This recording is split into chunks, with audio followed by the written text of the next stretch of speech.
In the waning light of a desert sunset, a mother's anguish mingled with divine promise as Rebekah pressed her hands to her swollen belly, feeling the turbulent dance of two destinies within. For 20 years she had borne the weight of barrenness, a stigma as harsh as the sun-baked earth beneath her feet. Yet now, at last, life stirred.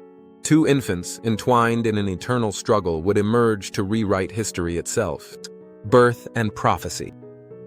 When the time of delivery arrived, Rebekah's labor was fierce as prophecy itself. The first twin broke free, his skin the ruddy hue of arid clay and his body cloaked in a rough mantle of hair. They named him Esau, hairy, for he emerged with strength and earthborn vigor. But even before his first breath cooled, a second shape pushed forth, hand clutching his brother's heel, as if to claim advantage from the very womb. Jacob, he grasps the heel, was born, already resisting the order of things. Isaac, now an aged patriarch of 60 winters, saw in these two not merely flesh and blood, but the living embodiment of a divine overturning. The elder would serve the younger, nations would spring from their rivalry, and the unexpected would become God's chosen path. Brothers, torn by nature and favor. As the seasons turned, Esau grew into the untamed world of open fields, bow in hand, eyes as sharp as the hawks he hunted, a lover of wild game. Jacob, meanwhile, found purpose in the cool shadows of their father's tents, turning lentils and bread into sustenance for kin, and taking solace in hearth and home. Isaac's heart leaned toward the hunter's boldness, Rebekah's to the quiet strength of her younger son. From these early years emerged a lesson etched in blood. Favoritism plants discord deeper than any chasm. The cost of impulse.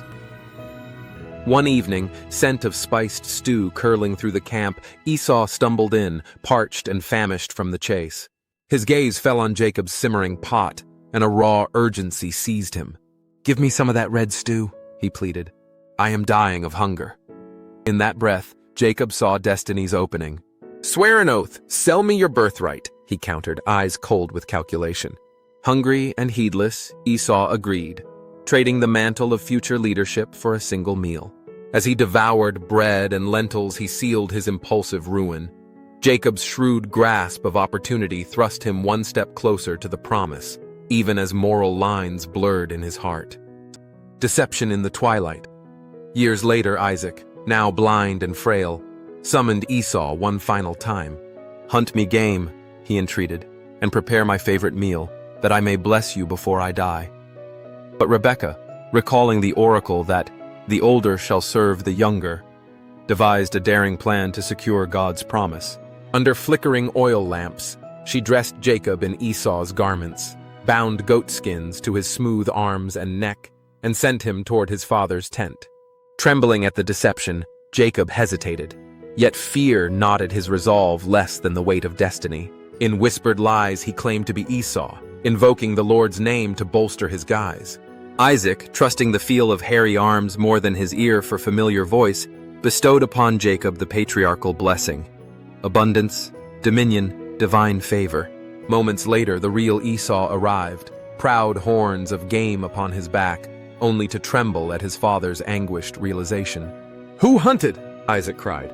Esau's howl of betrayal echoed like a desert storm, his birthright and blessing both stolen. Though Isaac offered a second, lesser benediction, life by the sword, a yoke of brotherhood, Esau's heart turned to vengeance. Rebekah, fearing for her younger son's life, urged Jacob's flight. "Flee to my brother Laban in Haran. Stay until your brother's fury cools." So Jacob departed under a canopy of stars, leaving home with nothing but a mother's love and a father's uncertain blessing. Bethel's stairway. A vision in the wilderness. By moonlight, Jacob trudged through the wilderness until exhaustion claimed him. He laid his head upon a stone, half out of defiance, half in hope. In sleep he dreamed of a ladder stretching from earth's dust to heaven's throne, angels ascending and descending, the Lord standing above with words like thunder and comfort. "I am with you. Your offspring shall spread to the four winds. All peoples on earth shall be blessed through you." Awaking, Jacob's spine tingled with awe. This was the very gate of heaven. He anointed his pillow stone, named the place Bethel, and vowed a tithe of all he owned if God would guide and return him safely to his father's house. Thus began the transformation of a cunning youth into a traveling servant of Yahweh. Love, labor, and Laban's trickery. Arriving in Haran, Jacob's heart leapt at the sight of flocks and a shepherd's daughter at the well. Rachel's beauty and gentle spirit captivated him. He rolled away the heavy stone from the spring's mouth in one mighty heave, watering her uncle Laban's sheep and earning her brother's welcome. "Work 7 years," Jacob pleaded, "for Rachel's hand in marriage." Love's 7-year labor passed like days. At the wedding feast, Laban, loyal only to profit, ushered in Leah, his elder daughter, into Jacob's tent. In darkness and betrayal, Jacob cried, "Why have you deceived me?" Laban shrugged ancient custom, and another 7-year contract sealed Rachel's hand. 2 wives and the rivalry of their hearts awaited him. A growing clan, a besieged heart, Leah bore sons in quick succession. Reuben, Simeon, Levi, Judah, each name a testament to her yearning for love. Rachel, barren at first, gave her maid Bilhah to Jacob, so Dan and Naphtali were born as tokens of her hope. Leah's handmaid Zilpah followed suit. Gad and Asher joined the household.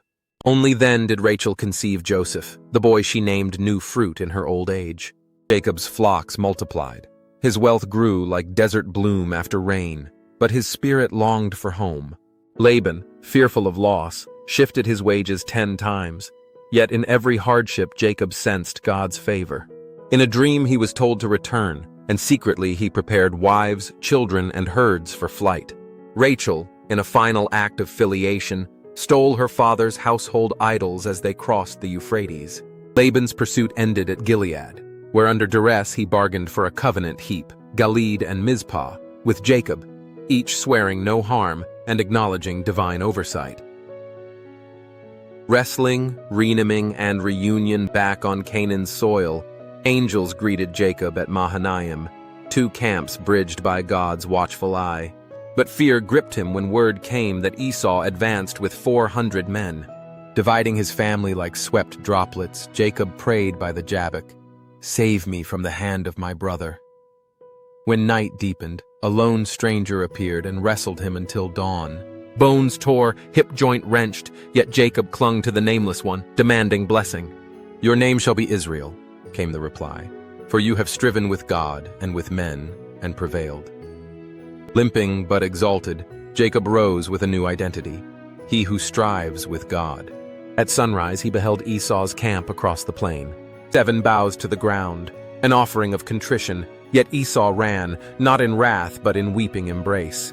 Gifts exchanged, brothers reconciled, the long shadow of suspicion finally gave way to mercy. Trials of Succoth and Shechem, establishing tents in Succoth, then Shechem, Jacob purchased land and built an altar to El Elohe Israel, but peace was fragile. Dinah, Leah's daughter, went forth to meet the women of the region and was defiled by Shechem son of Hamor. Love turned to vengeance. Simeon and Levi deceived the city elders with false piety, then slew every male while the Shechemites lay wounded.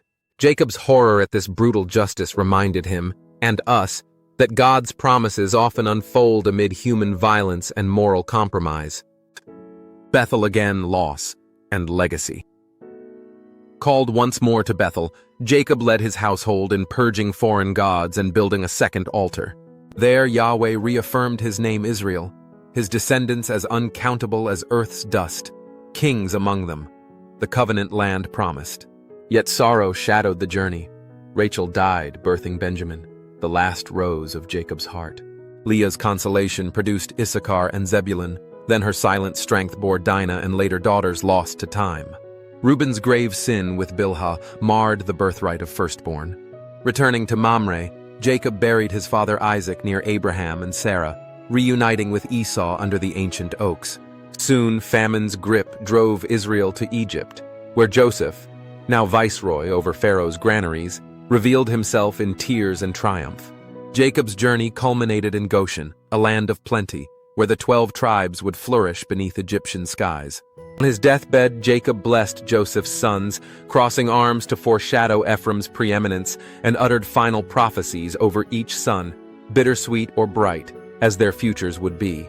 When at last his spirit slipped away, embalmed by Egyptian hands, Jacob was laid to rest in Machpelah beside Isaac and Abraham, the flawed supplanter turned father of nations. His life, woven of deceit and devotion, fear and faith, loss and reconciliation, stands as an eternal testament. God's purposes are fulfilled not through perfect heroes, but through imperfect souls who, despite their failings, become vessels of grace. What patterns of struggle and redemption in his story mirror your own? As Jacob wrestled, fled, dreamed, and returned, so may we find in our own journeys the transforming touch of the divine.